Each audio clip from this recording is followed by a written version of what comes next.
Hey everybody, welcome to New York State Manufacturing Now, the podcast that's powered by FuseHub. I'm your host, Steve Melito. Hey, are you a manufacturer? If you are, there's a good chance you're having some workforce challenges these days. You can't find the workers that you need, you can't attract candidates with the right skills, and it can be hard to get even good people to stick around. That's why we'll be talking about a potential solution. It's called the Advanced to Apprenticeship Program, and this employment initiative is providing opportunities to people with intellectual and developmental disabilities. It's also helping manufacturers like you. We'll be speaking with Colleen Blagg, the manager of apprenticeship and workforce development at MACNY, the Manufacturers Association of Central New York. We'll also be talking to two wonderful guests from the University of Rochester. Marilee Boylan is the Director of Employment Programs there, and Brandy Solomon is the Employment Project Coordinator. Last but not least, we'll be speaking with Pat Dowse of the Dowse Factor. Pat is a consultant to MACNY who helped make this podcast happen, and I dare say she's a force of nature. I'd also like to mention our friend Franca Armstrong of Mohawk Valley Community College, or MVCC. Franca is the Executive Director of Apprenticeship Programs there, and I interviewed her for a podcast last fall, so make sure to check that one out. Without further ado, let's get started. Welcome everyone to New York State Manufacturing Now. So Colleen Blagg, let's start with you. There are a lot of people working on workforce challenges. And MACNY is a manufacturers association that already does a lot of different things. Why get involved in workforce development, and what exactly is the Advanced to Apprenticeship Program? Hi, Steve. That's a really great question. So back in 2016, MACNY started what's called the Manufacturers Intermediary Apprenticeship Program with the help of New York State and the New York State Department of Labor. And we started that program in order to help our manufacturers who were really struggling to fill their middle skilled positions, so their tradespeople within the factories. And that apprenticeship program has since expanded across the state. So in every corner of New York State, if you are a manufacturer and you want to start an apprenticeship program to train your employees, you're able to do so with the help of our alliance. So in Central New York, MACNY is a group sponsor of 14 different registered apprenticeship trades in advanced manufacturing, and we also do some software development trades as well. And one of the things that we realized as we have been expanding this program is it's a great training tool for incumbent workers, but employers were still struggling to find entry-level employees who could then train for a few months and get into a registered apprenticeship program at their factory. So we decided to start two pre-apprenticeship programs, one of which is called the Real Life Rosies program, and the other one is Advanced to Apprenticeship. So we were approached by the University of Rochester, and we tapped Pat Dowse because she's got such expertise in the field to help individuals who may have a disability with finding careers and career pathways in advanced manufacturing. So the Advanced to Apprenticeship program is currently in Rochester with the help of our alliance partner, RTMA. And it is also now in the Mohawk Valley. And that is something that MACNY provides a lot of support for the program. And we also have really great partners in Working Solutions, which is the local workforce investment board in the Mohawk Valley, and Mohawk Valley Community College. So you did mention Franca earlier. She's been really instrumental in helping get the program off the ground in the Mohawk Valley. Both our pre-apprenticeship programs follow a very similar model. So it's a 12-week program. It's free for the participants. And the only real requirement to join is that you have an interest in career in manufacturing, and you're over the age of 18, and you're able to work in the United States. So those are the three main criteria to join the program.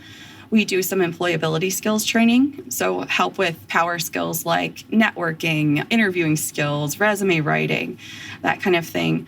And we also do an introduction to manufacturing. So participants learn CNC machining, an introduction to it, additive manufacturing, some programmable logic controls, just different topics in manufacturing. If they're successful in the program, they're able to go on company tours. So we'll actually be going on a tour of ConMed later this month. So the participants will get an idea of what it's like to work in manufacturing. And then they will also be able to interview for at least 3 different registered apprenticeship programs in the Mohawk Valley. So we'll have employers come on site to Mohawk Valley Community College and interview the participants for their open jobs. So that's great. So currently we've got 2 locations, Mohawk Valley and Rochester, and we've got a number of players, all of whom really understand manufacturing, and clearly there's a need. So we're going to head over to Marilee Boylan from the University of Rochester. And Marilee, when I think of U of R, I think of great undergraduate programs and the amazing research that your scientists and scholars do. Why work with MACNY on an apprenticeship initiative? How did this come about? So we are from the Strong Center for Developmental Disabilities, which is one of 3 university centers of excellence in developmental disabilities across our state. We look at research and apply it to practice. So we are trying to get folks who have developmental disabilities to enter the workforce. We were able to receive a 5-year grant through the Council on Developmental Disabilities that allowed us to create this pilot project to help people improve their access to apprenticeship work opportunities. It's really a foundational course meant to allow students to explore the manufacturing field, or if they already are in the field, maybe they're bumping up their skill level. The course itself utilizes a lower student-teacher ratio. There's built-in tutoring and there's wraparound community supports as well that are available. In addition, that we're offering training to give the community college and the businesses additional tools in hiring and instructing people with various learning styles. And the reason why this is so important is that we understand from research that if you look at the current labor shortages and the trajectory, some of the research is really indicating that there could be 2 million unfilled jobs by 2030. And that really brought to the forefront that diversifying the manufacturing workforce is an important tool for manufacturers to try to get more people through the door, and that includes people with disabilities. So we're trying to just remind people that disabilities is also a good pool of candidates to consider. Absolutely. So Brandy Solomon, you work with Marilee at U of R, and I've got a tough question for you, my friend. Some of the manufacturers who are listening are probably wondering about the skill levels that they might see. And frankly, they may also be concerned about whether the folks they'll engage with are going to have the ongoing support that they need. What would you say to them? Thanks for that question, Steve. I would say that advanced to apprenticeship and similar programs that include pre-apprenticeship instruction equips your future workforce with skills to make them highly effective employees for you. In our program, students get a taste of the world of manufacturing and gain skills that involve basic industry overview, effective communication, teamwork dynamics, time management, and OSHA 10 certification, just to name a few. All in preparation to support technical instruction and ultimately become a registered apprenticeship at your company. Each person will continue to upskill within your organization based on the principles and processes of your company.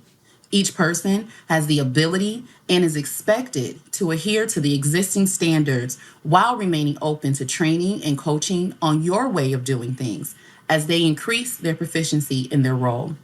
The supports received both externally and internally will be ongoing based on the support needs of each person, and ultimately are vital to well-trained employee retention. You had a home run with that, Brandy. That's a great answer, and it really brings it back to the fact that it's not just about doing the right thing. It's also about training people in a way that they can have rewarding careers at manufacturing establishments, helping those companies. So thank you for that answer. Pat Dowse. Yes, sir. After hearing everything so far, some manufacturers may still be skeptical that this type of program can work. So I got to ask you, has a New York State manufacturer ever engaged people with disabilities in a successful apprenticeship program? And the answer is yes, resounding yes. All right. Part of the reason that this project actually won the hearts and the funding from the Council on Developmental Disabilities is because of a pioneer by the name of Frank Falladin with Fallad Technologies down in the Hudson Valley region. His small but important company that does a lot of federal contracts engaged some people to work, and he realized that they were individuals who might need some additional supports in order to be successful on the job. With that in mind, Frank contacted the local independent living center. There are independent living centers throughout New York State that can assist any business to support an employee who has a disability or acquires a disability.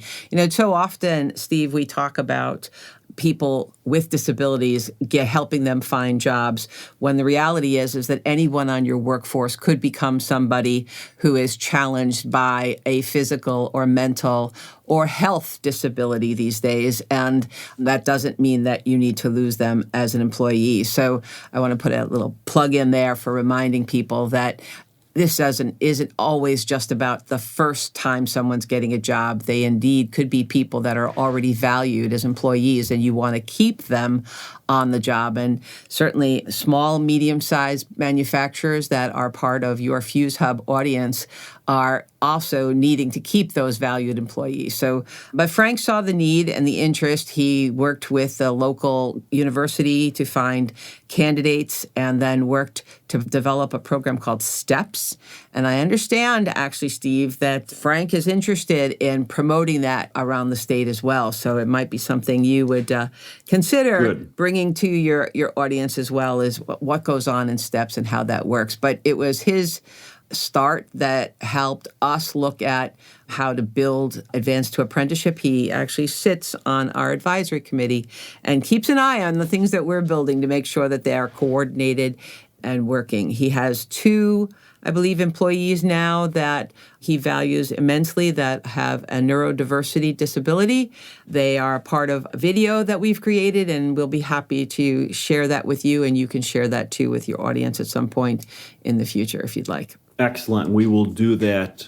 I do want to add that Fallad Technologies out in the Hudson Valley, which she's talking about, Frank, they are part of our registered apprenticeship program too. So they do offer their employees at Fallad Technologies the ability to become registered apprentices with New York State Department of Labor. And the 2 individuals in the video are registered apprentices. So it's a really great training method and way to upskill your employees too. So he'd be somebody that, as a business owner, he is the president and CEO of the company, being able to talk to other colleagues around how to start this all, get it connected to MACNY, look at the ability to build apprentice opportunities in your company. He's definitely a good guy for that kind of stuff, Steve. Good to know, and I'd like to have him on the podcast at some point. So, Frank, if you're listening, I'll be back in touch with you. We've spoken before. So, Pat, that's great information. We have a success story. Colleen and Marilee, do you have some other examples of how your programming has helped manufacturers in the Mohawk Valley and Rochester regions? Okay, so we did just run our first pilot program in the Mohawk Valley last fall, and we had several different companies came and had the ability to interview our candidates for open positions. So we did have Wolfspeed, Indium Corporation, and Semicron Danfoss were able to come on site to Mohawk Valley Community College and interview 8 people all in a row for their open positions. So it does save the recruiters a lot of time and effort because, as you can imagine, it can be really difficult to schedule all those people and actually have them show up, number one. So that's been really great. And we have had some feedback from our employers that they were really impressed with the candidates. Several of them were offered positions. And I believe one of the participants is now in a mechatronics course at MVCC with the hopes of getting into an apprenticeship soon. Well, that's great. I mean, those are some names, certainly in the Mohawk Valley and beyond, that people are familiar with. Marilee, anything in the Rochester region you can point to as a success? Yep. So our first cohort is finishing now or winding down, and we have a person who is in a welding course. So they are wrapping up the course and starting to do some kind of shadows and looking at different business opportunities. Additionally, in the Rochester area, we have had the opportunity through RTMA, which is our Rochester Technology and Manufacturing Association, to conduct business trainings on embracing greater diversity and making sure that they have that, primer to get them ready to accept the students that are coming through advanced to apprenticeship and other diverse students that are coming, from other areas. We just want them ready and willing and open to take in this untraditionally not seen workforce so that they can fill their positions with the qualified candidates that are coming through our training programs. So yes, we have a welding student within Rochester, New York, who, like Marilee said, is going through that shadowing process and moving from the technical instruction into the employment scope, trying to really develop where they want to be in the welding world that is very vast. That's fantastic. I do want to mention that SUNY has just made some funding available for incentives for employers who are interested in hiring pre-apprentices or putting a pre-apprentice through a pre-apprenticeship program and then into registered apprenticeship. So there are some incentive dollars right now through SUNY to be able to do that. And there are also dollars available now to train your incumbent workers who might be entry-level employees through a pre-apprenticeship program. There's funding for tuition. And so if you want to send an employee who you think has some potential but maybe needs some additional help in some coursework, they're also welcome to join the Advanced to Apprenticeship program to get kind of more of a background in manufacturing before you move them into a registered apprenticeship. So, Steve, Colleen is reinforcing the state supports. Federally, though, it's important to note, and I'm sure many businesses are paying attention to this, that there's a commitment from the existing administration to continue to build apprenticeship opportunities throughout the country. So MACNY has applied, and we are waiting eagerly to hear, but we're thinking June could be the magic month where we would understand whether or not we've been successfully able to get some additional federal funding to take advanced to apprenticeship throughout the state. So I know your folks that are listening are from all over New York State. Never fear, you're not going to have to just come to Mohawk Valley or to Rochester. Fingers crossed, we'll be able to take this to your local community college at any point in time. So being able to reach out to Colleen at MACNY and take a look at, explore what it means to be a part of a pre-apprenticeship and apprenticeship process now would be good planning as far as I'm concerned from a business perspective. I think so. And Colleen, if someone's listening to this and they just say, I don't want to wait, I want to talk to Colleen Blagg now, how do they get in touch with you? They are free to call me or they can email me. My email address is cblagg@macny.org. That's C as in cat, B as in boy, LAGG@macny.org. Excellent. Thank you. Hey, Pat, I'd like to give you the last question because you were so instrumental in making today's podcast happen. And I'd like to play a little bit of word association with you. One is a term that you used before, neurodiversity, and the second is a term, people with disabilities. What do you want manufacturers to understand about those two terms? They're clinical terms. They're not terms that should ever define a person's capacity to be who they are and can be. We have terms that have to get used throughout our lives in order to make us eligible for different things. And I would suggest to you that those are terms that create that. Each of us has a set of abilities. Some of us are challenged by different things.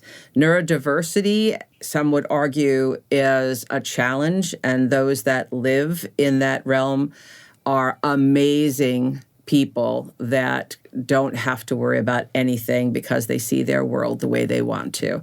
We need to embrace all abilities and stop worrying about what the disability might be. Nothing about us without us is a phrase that everyone should be using because we're a part of this world. And so our programs here are helping manufacturers recognize that there are people out there that are ready, willing, and able to learn about their industry and to be a successful employee. So reach out to MACNY, touch base with Colleen, see Brandy and Marilee through the work that they're doing at the University of Rochester, and your industries are going to be stronger, and we're going to do great things here in New York in the manufacturing world. I love it. And if all else fails, you can't get a hold of anybody, reach out to FuseHub, and I'll make sure to get you in touch with the right person. So thank you, everyone, today for being a part of New York State Manufacturing Now. Thanks for having us. Thanks for the opportunity. Thank you.